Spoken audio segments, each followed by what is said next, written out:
Intermediate के biology के chapter 2 Pushpi पादपों में लैंगिक जनन। इसकी पहली हेडिंग है पुष्प या फ्लावर। यह आवृत बीजी पौधों का लैंगिक अंग होता है। आवृत बीजी पौधों का मतलब एंजियोस्पर्मिक प्लांट। एंजियोस्पर्मिक प्लांट, इसका ये सेक्सुअल आर्गन होता है। पुष्प मानव द्वारा प्रेम, अनुराग, प्रसन्नता, विषाद एवं शोक आदि को प्रकट करने का प्रतीक माना जाता है। विभिन्न धार्मिक रीति रिवाजों में कमल, आक, कनेर, गुड़हल, हरसिंगार आदि का प्रयोग किया जाता है। विभिन्न सामाजिक एवं सांस्कृतिक उत्सवों में गुलाब, गेंदा, गुलदाउदी, गुड़हल, हरसिंगार आदि का प्रयोग किया जाता है। इस चैप्टर का सबसे इम्पॉर्टेंट पोर्शन है पुष्प के भाग, उसको अभी देखेंगे। पुष्प अगर इतना इम्पॉर्टेंट का है तो उसकी खेती होगी। इस खेती को फ्लोरिकल्चर कहते हैं। सजावटी पुष्पों की व्यावसायिक खेती को पुष्पों की खेती या फ्लोरिकल्चर के नाम से जानते हैं। आइए पुष्प के भाग की रचना देखते हैं। पुष्प के भाग, पार्ट्स ऑफ फ्लावर। इसमें एक ये तस्तरी नुमा रचना होती है जिस पर पुष्प विराजमान रहा करता है। इसे थैलेमस या रेसेप्टिकल कहते हैं। रेसेप्टिकल,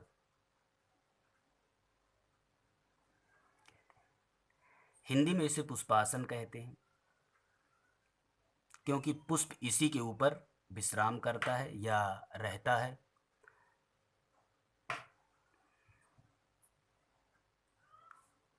ये थैलेमस के ऊपर एक रचना पाई जाती है जिसे स्त्री केसर कहते हैं। इसके 3 भाग होते हैं। सबसे ऊपर की तरफ ये स्टिग्मा या वर्तिकाग्र कहलाता है। इसके नीचे ये धागे नुमा रचना होती है जिसे स्टाइल या वर्तिका कहते हैं। सबसे नीचे की तरफ फूली हुई रचना पाई जाती है जिसे अंडाशय या ओवरी कहते हैं। ओवरी,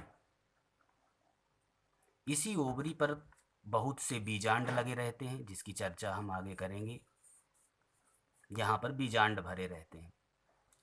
ये स्त्री केसर है। स्त्री केसर या इसे हम पिस्टिल कहते हैं। यह फीमेल सेक्स आर्गन होता है। इसके बाद अब यहीं से हम बताने जा रहे हैं इसके मेल सेक्स आर्गन को। ये इसका मेल सेक्स आर्गन है। यहाँ से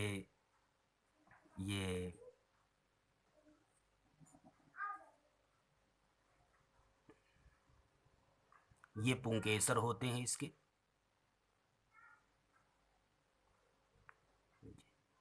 ये पुंकेसर होते हैं। इसका फूला हुआ भाग जो है ये एंथर कहलाता है।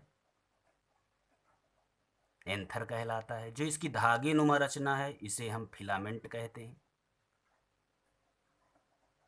फिलामेंट कहते हैं।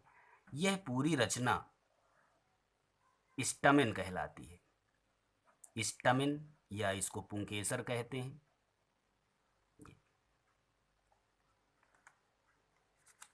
ये मेल सेक्स आर्गन होता है। इसके बाद अब इस पर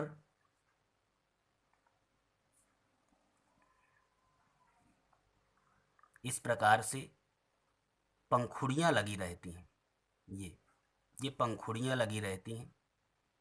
इन्हें हम पेटल कहते हैं या दल कहते हैं। इन्हीं की वजह से कीटों द्वारा परागण प्रक्रिया होती है। इसके नीचे की तरफ ये हरे रंग की रचनाएं पाई जाती हैं। इन्हें हम सेपल कहते हैं या बाह्य दल कहते हैं। ये पूरा पुष्प का डायग्राम है। इसे हम एलएस ऑफ फ्लावर अर्थात पुष्प की अनुदैर्घ्य काट कहते हैं। आइए इसकी थ्योरी देख लेते हैं।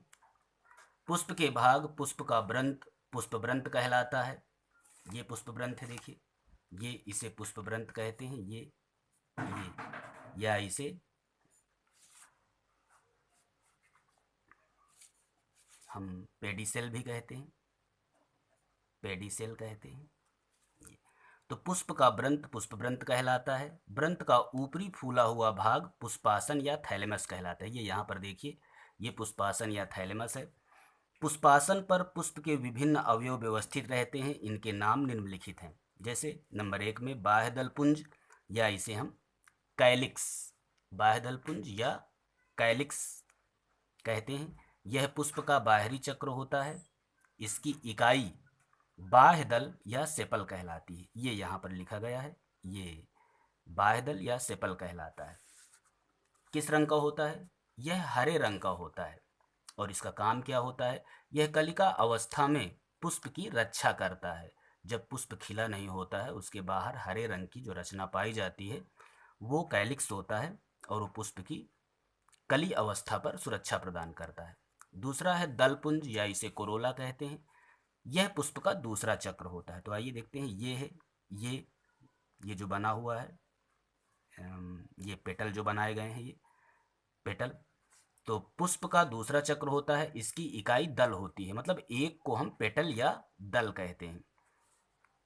यह रंगीन होता है और कीटों को आकर्षित करता है, जिससे परागण की प्रक्रिया संपन्न होती है। तीसरा चक्र इसका पुमंग होता है, एंड्रोइसियम कहलाता है। ये पुष्प का तीसरा चक्र है।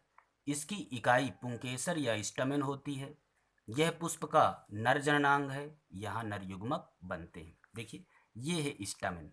यह एंड्रोइसियम की इकाई कहलाता है, यूनिट कहलाती है। इसके बाद चौथा है जायांग या गाइनोइसियम। यह पुष्प का चौथा चक्र होता है। इसकी इकाई स्त्री केसर या अंडप, इसे पिस्टिल या कार्पेल कहते हैं। यह पुष्प का मादा जननांग है। यहाँ पर मादा युग्मक बनते हैं। और इसके बाद यहाँ पर एक खास नोट्स लिखी हुई है कि बाह्य दलपुंज या दलपुंज, मतलब कैलिक्स और कोरोला, ये रिप्रोडक्शन में भाग नहीं लेते हैं। इसे हम सहायक जननांग या एसेसरी सेक्स आर्गन कहते हैं। और ये जो दूसरा है पुमंग और जायांग, इन्हें एंड्रोइसियम या गाइनोइसियम कहते हैं।